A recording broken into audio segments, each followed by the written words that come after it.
repousará sobre nós, sobre todos nós. Muito bem, irmão. Nós estamos na liturgia do sexto domingo da Páscoa, certo? E eu quero mostrar neste vídeo, pelas pesquisas que eu fiz, a missão do Espírito Santo aqui na Terra. O Espírito Santo é Deus, mas pouco compreendido, pouco entendido, certo? Pouco, vamos dizer assim, ensinado. E quais são as funções do Espírito Santo na Terra? Pois bem, de acordo com a fé cristã, a sua missão é múltipla e é necessária para a nossa salvação e para a santificação da humanidade. O Espírito Santo, ele age para convencer o homem do pecado, certo? Revelar a necessidade de Jesus como o nosso Salvador e santificar-nos, tá bem? Então o Espírito Santo, ele também capacita os cristãos para servir a comunidade e evangelizar essa mesma comunidade e guiá-los nas suas decisões, além de ajudar-los a interpretar as Escrituras. Vejamos aqui quais as principais funções do Espírito Santo na Terra. A primeira, a convicção do pecado. O Espírito Santo convence as pessoas do pecado que pode nos separar de Deus e que pode nos levar à morte. Segundo, a revelação de Cristo. O Espírito Santo revela-nos a necessidade de Jesus Cristo como Salvador, o único capaz de purificar o homem do pecado e restaurar a sua comunhão com Deus. Terceiro, a santificação. O Espírito Santo santifica os que creem e os que se arrependem, capacitando-os a viverem uma vida de acordo com a vontade de Deus. Quarto, dons espirituais. O Espírito Santo, ele concede dons espirituais para que possamos servir os irmãos, as comunidades e evangelizar o mundo. Quando você estiver evangelizando, pode ter certeza que o Espírito Santo está com você lá. Quinto, fortaleza e esperança. O Espírito Santo acalma nossos medos, enche-nos de esperança, além de fortalecer os cristãos em meio às dificuldades da vida. Sexto, o impulso missionário. O Espírito Santo, ele impulsiona-nos na missão de missionários, agindo como o Senhor Jesus ensinou. De repente você se descobre um missionário, um pregador, que é o Espírito Santo. Sétimo, a renovação da igreja. O Espírito Santo, ele renova a igreja e dá forças e vitalidade a essa mesma igreja para cumprir e anunciar o Evangelho.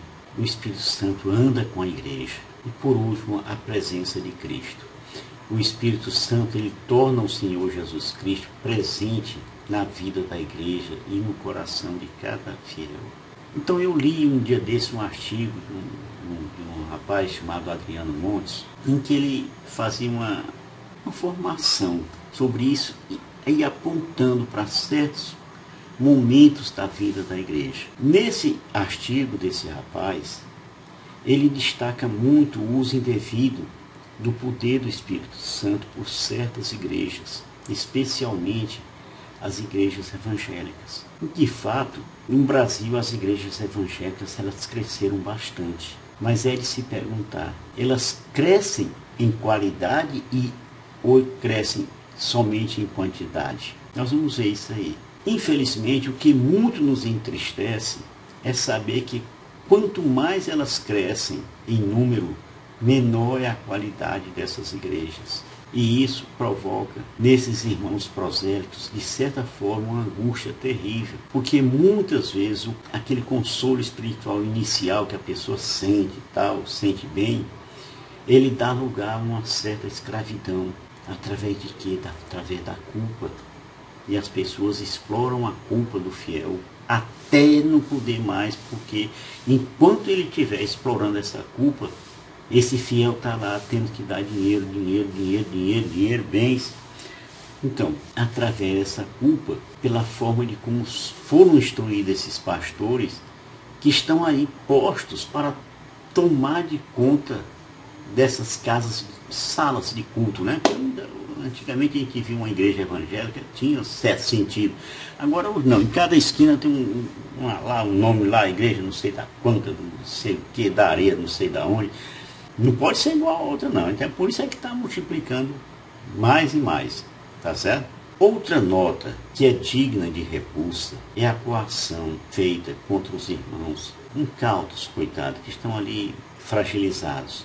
Nessa coação está ali implícita a pregação com interesses políticos também, muitas vezes. Então eu sou de um tempo que quando a gente via um chamado crente, né, na época, a gente zombava dessas pessoas porque não tínhamos conhecimento, eram crianças, né, jovens. E os crentes eram tão poucos que ali quando eles chegavam com aquele paletó, aquele negócio todo, aquela gravata, num suor arretado, com a Bíblia debaixo do braço, a gente zombava, mas também respeitava. E quando eles iam fazer uma pregação, eles pregavam Jesus Cristo. Não pregava mito, não pregava político, não pregava fortuna, não pregava isso não. Pregava Jesus Cristo. Hoje em dia, praticamente, eles não citam mais nem o nome de Jesus. E o Deus deles são apenas os poderosos do Antigo Testamento. Eles estão mais ligados em pregar o Antigo Testamento para impor certos costumes do que propriamente pregar a misericórdia de Jesus, né? Ali tem os heróis, né? Davi, Saul, aquela turma toda lá. Então Jesus, para eles, é muito bonzinho, não dá certo o negócio dele não. Não traz benefício nenhum para essa gente. Jesus é manso e humilde de coração. Além disso, ele perdoa além da conta. Então, para quem quer manter o irmão como escravo, escravizado pela culpa, Jesus é um empecilho. E isso é muito mal para os negócios, né? Negócios, não a pregação de Jesus. E é isso, irmãos. Pastores super ricos e donos de aviões e iates, e os crentes cada vez mais pobres, lascados, por conseguinte, cheios de culpa, porque é a culpa que faz com que eles se escravizem para esses pastores. Não estou falando aqui de todos os pastores, eu conheço muita gente que me fala que seus pastores não estão ligados a essa área política, mas a maioria, gente, veja aí esses pastores ricos aí que você vai saber do que eu estou falando. Hoje a gente vê essas igrejas neopentecostais e igrejas pentecostais pregando prosperidade. É só o que estão fazendo ultimamente, gerando um monte de cristãos egoístas que só pensam neles próprios. Essas pessoas que estão aí iludidas por esses pastores são capazes de ver um pobre passar por cima deles, cuspir neles e ainda dizer assim: você está pobre porque você não soube trabalhar. É verdade que lá também no tempo de Jesus chamou de hipócritas aqueles magote de gente lá do Sinédrio, que lembra da parábola do bom samaritano, onde Jesus dizia que passava um padre, pulava de uma calçada para outra, passava um fariseu, passava um levita, nem olhava. O pobre não tinha direito de entrar dentro do templo. O doente era considerado um pecador, por isso não merecia nenhum tipo de aconchego daqueles líderes. E isso tudo começou a mudar com Jesus Cristo e até o samaritano, né? Isso é coisa, gente, do Espírito Santo. Quando o Espírito Santo entra em você e você deixa essa porta aberta, o Espírito Santo lhe ensina como proceder. E você não se vende por dinheiro, você se dá de graça para praticar uma boa obra. Mas hoje, para certas igrejas, certas denominações, você praticar o bem, você está sendo um idiota, um abestado, abestalhado. É muito fácil culpar os outros por uma fé fraca, né? Você não vai para frente porque a sua fé é fraca. Aí volta mais uma vez a questão da culpa. Se você não conseguiu o milagre, é porque você não teve fé. No fundo, os pregadores de hoje dizem o que o povo quer ouvir. Eles nunca vão dizer o que o povo precisa ouvir. É um teatro, uma hipocrisia. E é isso, irmãos. Ainda é tempo de seguir o Espírito Santo, buscar os seus dons espirituais, a pureza dos ensinos de Jesus Cristo. Ainda está em tempo. Shalom do Pai.